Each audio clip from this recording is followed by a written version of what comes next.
Hey guys, welcome back to part 2 of the fan dilemma. As we learned from part 1, after replacing the fan module we still don't have speed number 1.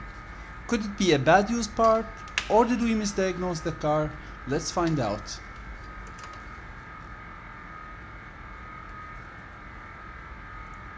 Let's unplug a fan connector and test if we have power when we command speed 1 now. And yes, we do.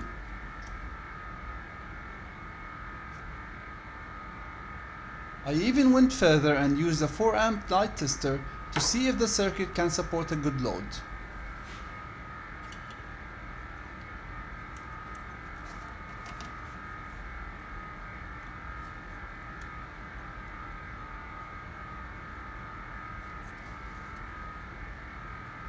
And again it does. That confirms the old module was broken, but we overlooked another issue by not testing the whole system.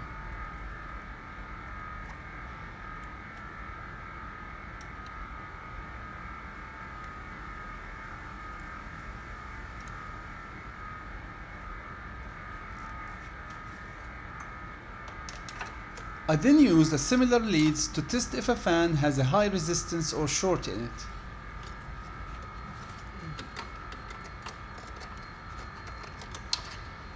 I plugged the leads into the passenger side fan, in countries where the passenger sits at the right, or let me say the correct seat. I tested my leads and they almost read 0. Note that I have my multimeter set to auto range. It's hard to see it in the video, but the fan measured a wobbling 24 mega ohm, and when I spin it, things don't get any better. So now I'm focused at the fan, knowing that a good fan will measure just between 0.5 to 1 ohm. Notice when I spin it now, the reading is all over the place.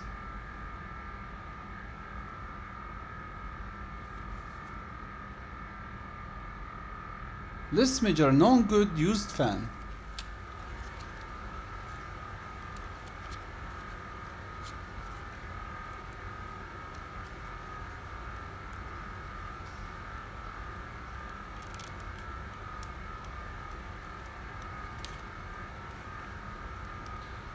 And I'm happy with 1 ohm. So let's replace the fan. I started from underneath, where I disconnected the left intercooler hose or the exit hose. Loosen the clamp by a 7mm socket and pull the hose.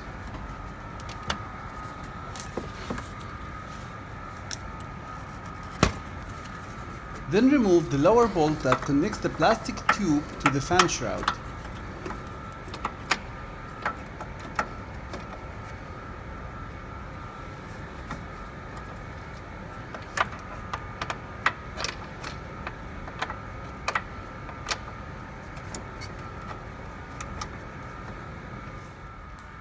Next, pull the battery vent tube, the hose going to the boost pressure sensor, the hose to the throttle body, and the boost pressure sensor connector.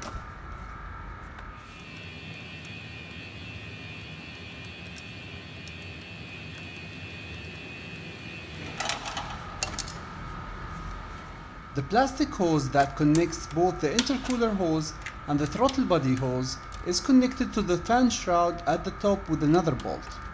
To remove the bolt, you will have to remove the wiring harness clip. The clips will usually break, so be prepared to replace them or use zip ties.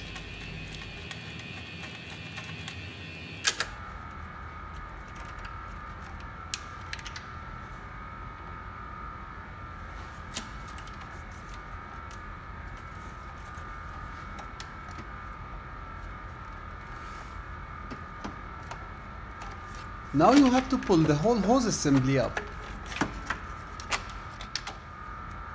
There are 2 screws holding the fan shroud to the radiator, one at the top right and one at the top left.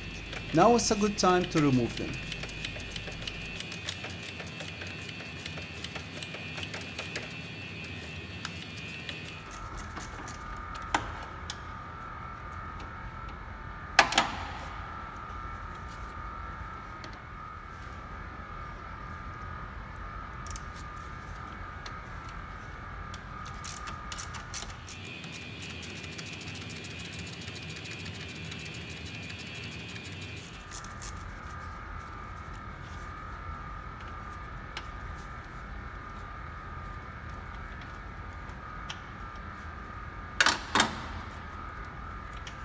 Next, let's remove the upper transmission cooler line. To do so, remove the protective plastic ring, then pull the metal C-clip from the hose.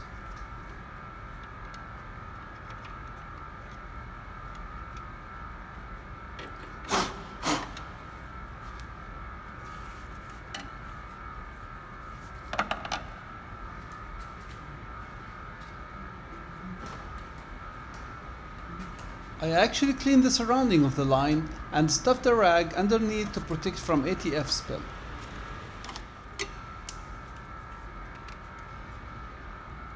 Pull the C-clip with a pick. Here you can see the clip.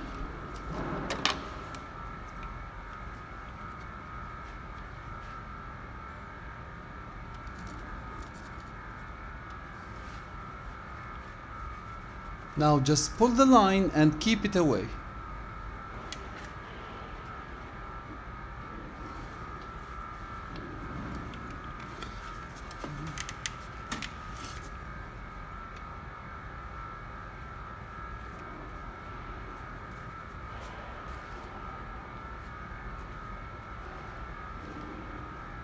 Let's get back underneath and remove the lower radiator brackets to the subframe, held by one bolt each and inverted torques that I can't remember the size.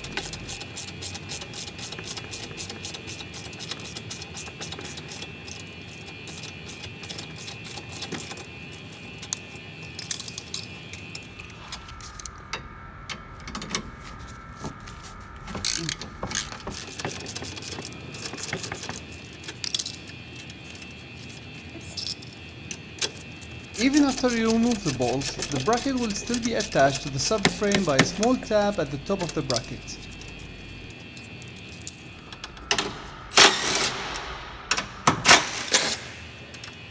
Going back to the top, let's remove the upper radiator support, held by a few 10mm bolts, some clips and 4 screws to the bumper, and don't forget to disconnect the horn connector from underneath it.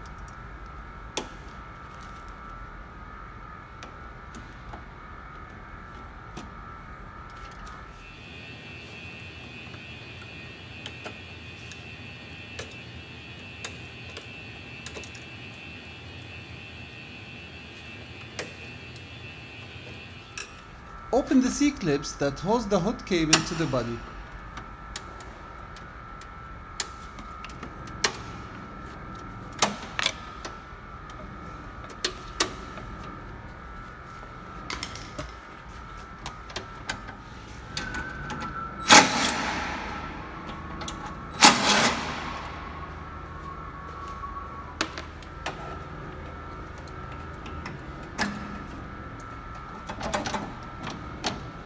Now all you have to do is wiggle it aft and up to remove it.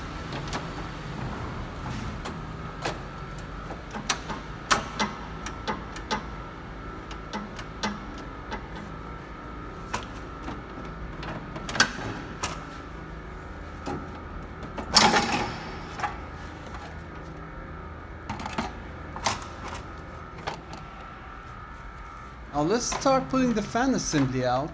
Just make sure it clears the surrounding hoses, so keep an eye on both corners as you're pulling it up, and free it if it gets stuck somewhere. This will take some time if it is your first time.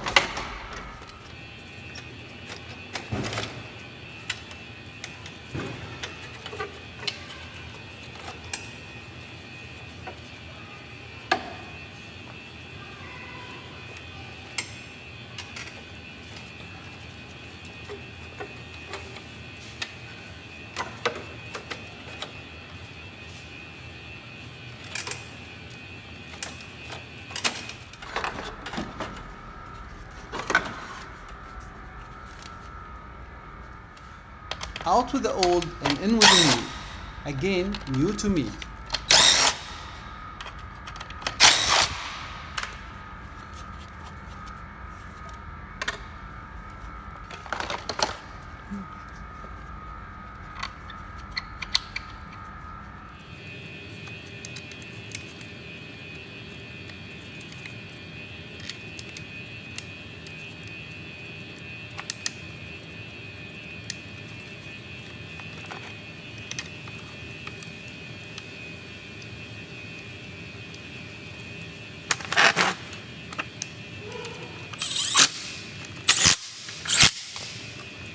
The installation is the reverse of removal. Famous last words.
After the fan shroud sits near its final place, get underneath and start with the lower brackets. You can see the tab I was talking about previously. Let the tab sit in its groove first, and that makes it easier.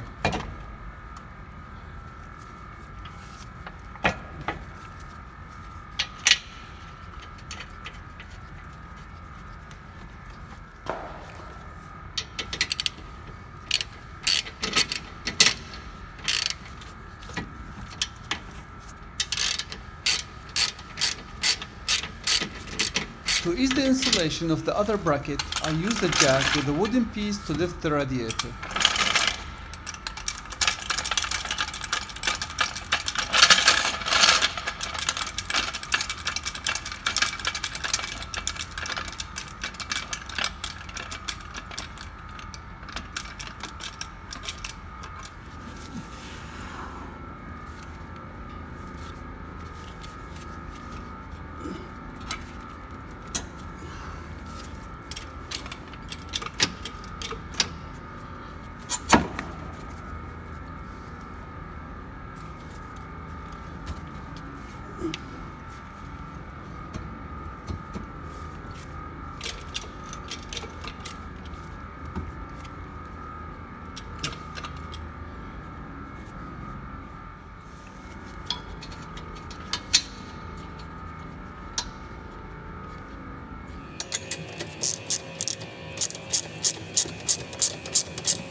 Once that's done, install the top fan shroud screws.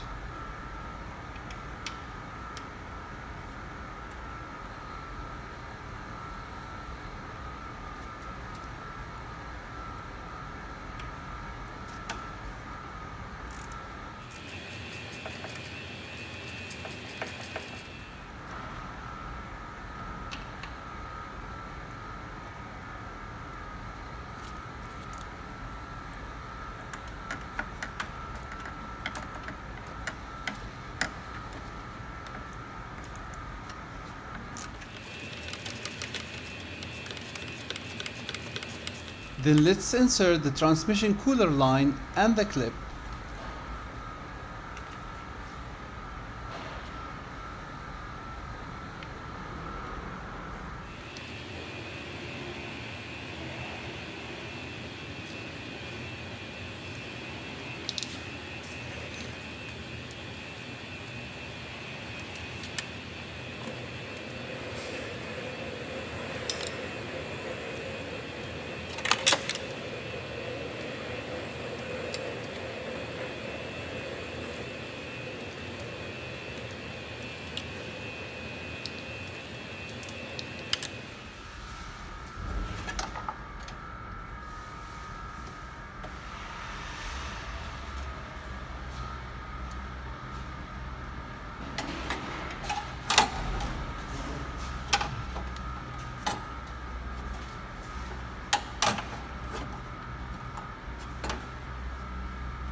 pull the bumper a bit, and with a bit of wiggling you can reinstall the upper radiator support. Just make sure it sits underneath the bracket for the headlight.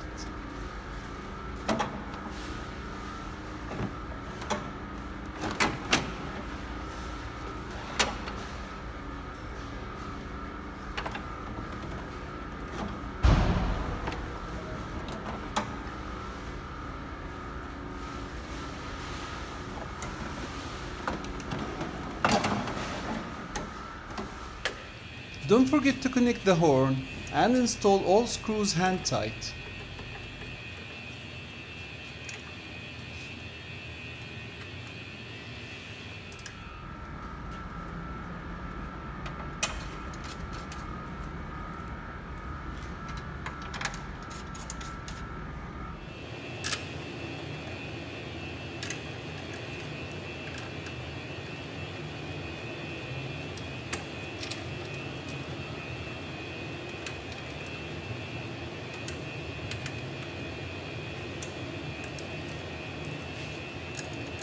Once all screws are installed, tighten them alternating between left and right.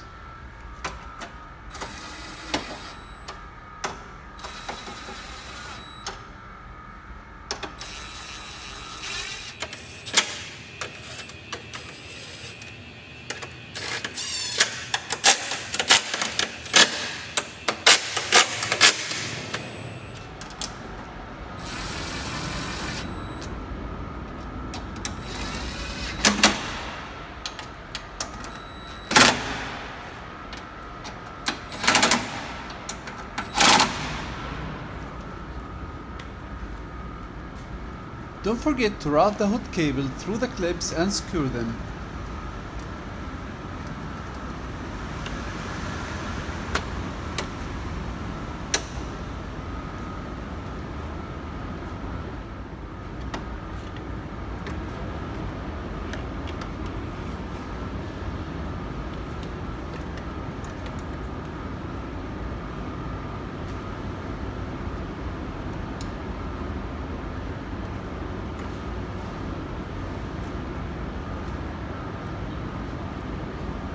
I couldn't record the lower hose bolt due to its location, so use your imagination.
I have to say that off camera I tested both fans and the driver's side tested good. That's why I'm so confident in the repair that I'm making my way through the final assembly before testing.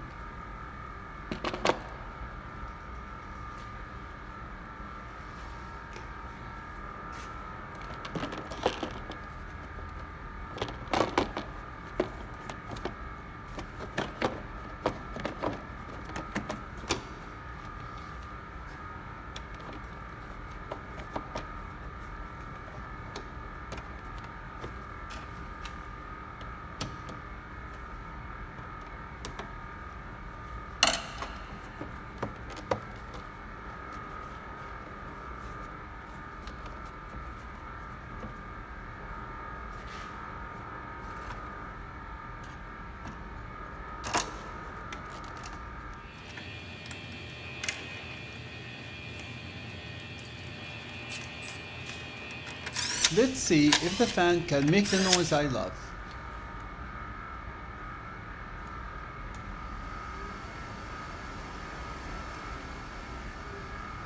And it does. So we learned, if you're testing a system, don't stop at the first fault you find, search for all the faults.